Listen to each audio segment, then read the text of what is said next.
One day, while I was walking and meditating on the Sunday sermon, a middle-aged woman passed by me. She had a deeply furrowed brow, a hunched posture, and a gloomy expression. As I was about to walk past her without much thought, I suddenly became curious about her story. So I approached her and greeted her briefly. "Hello, do you live around here?" Oh. Yes, I do. "I just moved to this neighborhood recently and was out for a walk." If you don't mind me asking, you don't seem well. Are you okay?" Oh really? Yes, I'm not feeling well. I'm actually on my way out to exercise. "What's been bothering you, if I may ask?" Well, at first, I used to walk an hour on the trail. But now, even that's not enough. "Sorry? What do you mean? What's not enough?" Well, I don't usually talk about this with strangers, but about 6 months ago, I suddenly started feeling extremely anxious every evening. At first, I didn't think much of it and just turned on the TV to distract myself. But later, even with the TV on, I couldn't focus on it.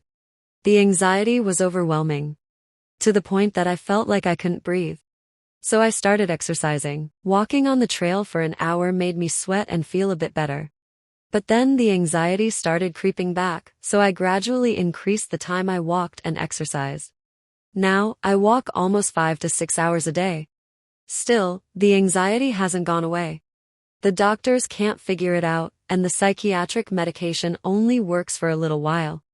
Now I think I've walked so much that my knees hurt all over. I feel like I'm dying. Moved by her painful story, I felt a deep desire to help. Praying silently in my heart, I gently asked her, "I'm a Christian. Do you have any religious beliefs?" Yes. I've been a Buddhist for a long time. "I see. If it's okay with you, I'd like to share a bit about the God I believe in.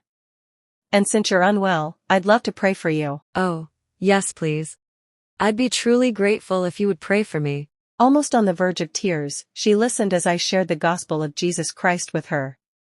I told her about Christ, who is the way to meet God, who solved the problem of sin, and who crushed the power of Satan that deceives and torments mankind. When I asked if she would like to make a confession of faith, she said she would like to pray to accept Jesus. Even though we were on the street, it was a quiet alley with no one around. So we closed our eyes and prayed together, a prayer of accepting Jesus as Lord. After we finished praying and opened our eyes, she said, "Thank you so much. Thank you." But something amazing happened during the prayer. It felt like a dark presence inside me suddenly rushed out of my body. "Sometimes the evidence of becoming a child of God shows up right away. I'll give you a prayer card.